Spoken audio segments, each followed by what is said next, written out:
Omaha Beach, le nom de code de cette plage de Normandie, est aujourd'hui plus connu que ceux des deux communes qui l'abordent, où ont eu lieu les cérémonies ce matin, Colville à l'est et Vierville à l'ouest. 6 km 500 de plage, la plage sanglante comme on l'a appelée, 3000 morts ou blessés entre 3h et 10h du matin, le 6 juin d'il y a 30 ans. Tout près d'ici, face à la mer, où patrouillaient ce matin plusieurs unités de la Marine nationale, dont le porte-avions Foch, 9467 soldats américains sont inhumés. Les principaux chefs militaires, les ambassadeurs des pays alliés sont venus aujourd'hui s'y recueillir, accompagnés par une nombreuse délégation française, tandis qu'une formation d'hélicoptères survolait les plages du littoral. Après Colville, le cortège devait se déplacer jusqu'à Vierville, à l'autre extrémité d'Omaha Beach. Là, c'est devant le monument de la Garde nationale des États-Unis que se poursuivait la cérémonie. Parmi les inscriptions gravées sur le monument, une citation du général de Gaulle. « Les armes ont torturé mais aussi façonné le monde, honteuses et magnifiques, leur histoire est celle des hommes. »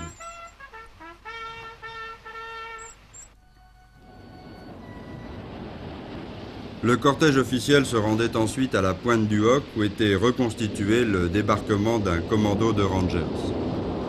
Cette saillie de falaise s'avançant vers la mer, nommée la pointe du Hoc, était devenue en 1944 un point stratégique pour les Allemands. En effet, 6 canons installés à son sommet pouvaient prendre sous leur feu la plage d'Omaha et la plage d'Utah. Leur destruction fut donc décidée et à l'aube du 6 juin 1944, après divers bombardements, 3 compagnies du 2e bataillon de Rangers s'emparaient de la falaise sous les ordres du lieutenant-colonel Röder. C'est à l'aide de grappins que les Rangers escaladèrent cette falaise alors qu'au sommet, les Allemands tentaient de les arrêter, les mitraillant et les arrosant de grenades et de rochers. Le destroyer Satterley les paralysa et les Alliés purent arriver au faîte de la falaise. Aujourd'hui, le sol de cette falaise garde les cicatrices des terribles combats qui s'y sont déroulés. Pour les rappeler une simple inscription, ici des combattants demeurent. La bataille dans son chaos les a unis pour l'éternité.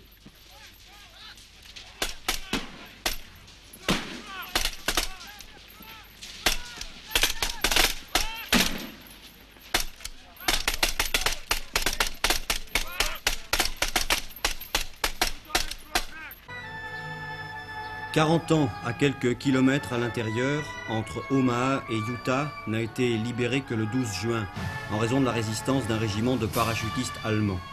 C'est là que les troupes américaines opéreront la jonction avant de prendre la route de Cherbourg pour libérer la presqu'île du Cotentin. La libération de 40 ans, ce fut l'œuvre de la 101e division aéroportée américaine. Une stèle face à l'hôtel de ville de 40 ans marque cette date.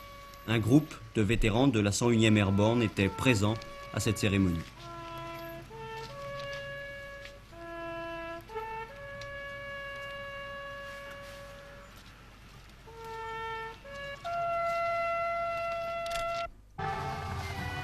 La dernière cérémonie de la matinée s'est déroulée à Sainte-Mère-l'Église où M. Soufflet devait passer les troupes en revue au cours d'une prise d'armes.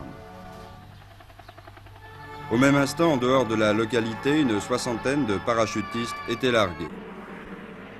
En juin 1944, la 82e division aéroportée avait reçu l'ordre de prendre le nœud routier de Sainte-Mère-l'Église.